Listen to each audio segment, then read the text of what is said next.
Hello everyone. Today I am going to start the third lecture on fifth modulo, that is linear algebra. In last two lectures I have explained the basics of matrices theory, and today I will start the first main concept of your syllabus in fifth modulo, that is rank of matrix by elementary transformations.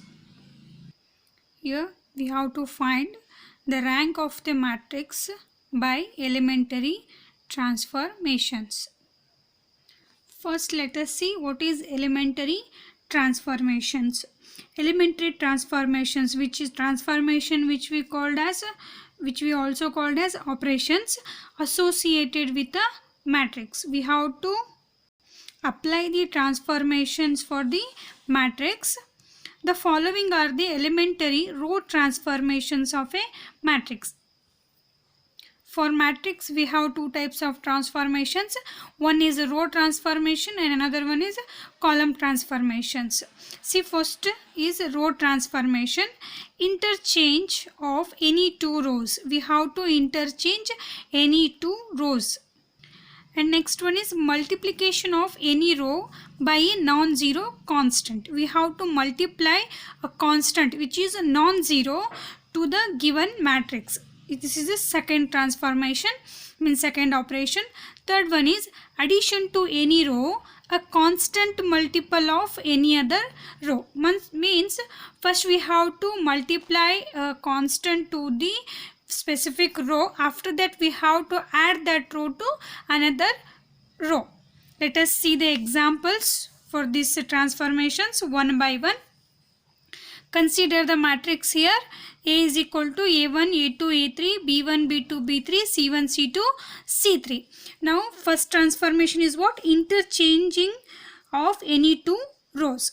See, first one is interchanging of first, and here we have to interchange any two rows. Here I am taking first and second row for the operations here. See, interchanging of first and second row. Here the notation for that transformation is what? R1 changes to R2. We read this notation as R1 changes to R2. Then the matrix A is equal to, after applying this transformation, means first transformation, this matrix will changes to what? A is equal to B1, B2, B3, A1, A2, A3, C, third row as it is. This is first row, second row, third row, C1, C2, C3. Third row as it is. Here we are applying only transformations for first and second row. Interchanging of first and second row. Interchanging means we have to interchange the place of first and second row. And the notation of that transformation is what? R1 changes to R2. You have to read this notation as R1 changes to R2. See, here I am changing first row. Here first row is A1, A2, A3, and here first row is B1, B2, B3. B1, B2, B3 in this matrix is a second row. Here we are changing first row to second row and second row to first row. This is one of the example for the first transformation, that is interchanging of any two rows. Second, let's next go to the second transformation, that is multiplication of any row by a non-zero constant. Let us see the example. Multiplication of third row by a constant k. See, here k is a non-zero. We have to multiply any non-zero constant to the any row. The notation is k into R3. We have to multiply this non-zero constant k to the row R3. Only R3. Here R1, R2 remains the same. We have to just multiply k to the third row. We know that in the third row the elements are C1, C2, C3. When we multiply that k to this row, it will be what? K into C1, k into C2, k into C3. This is the second transformation.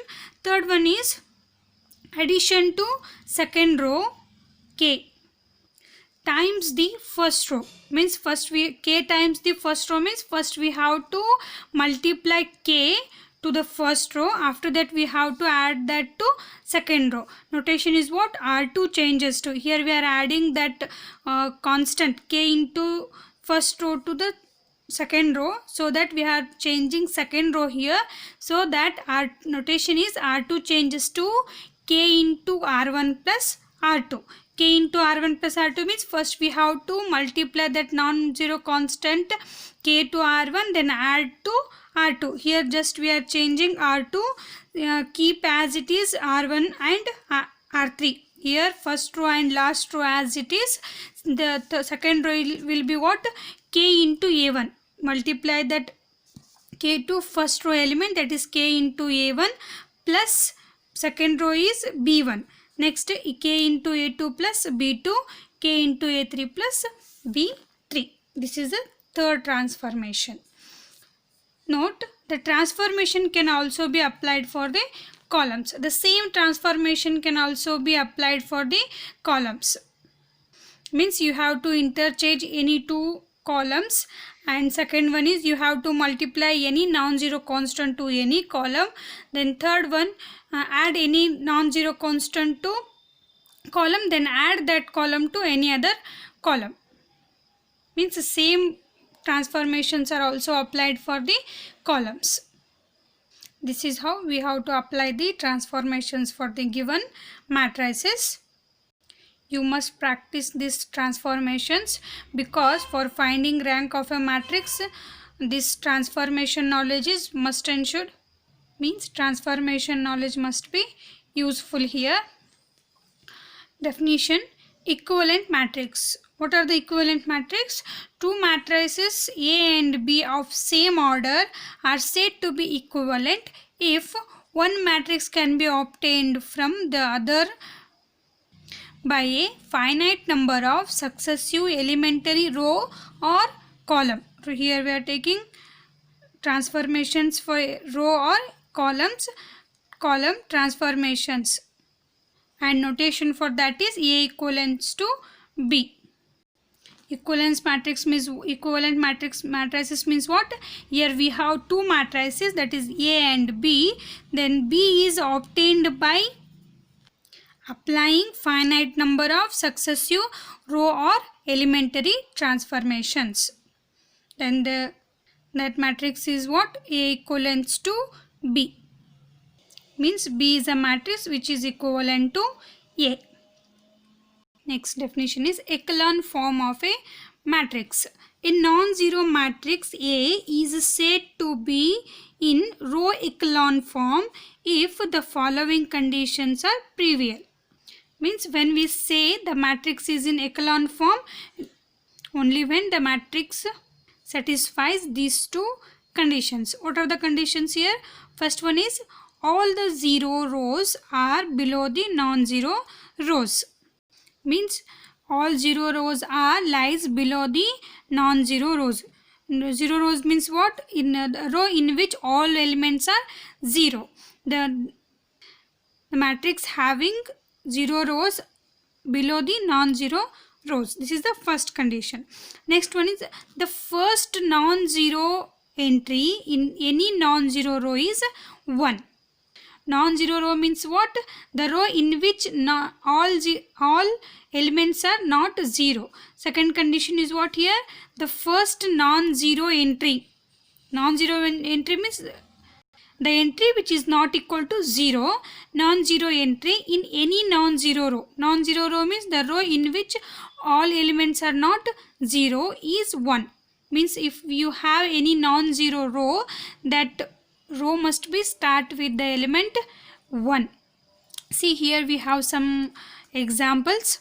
See, this is a non-zero row. This is also non-zero row, because here only two elements are 0 and two elements are non-zero. Therefore, this is also not non-zero row. This is also non-zero row, and this is non-zero.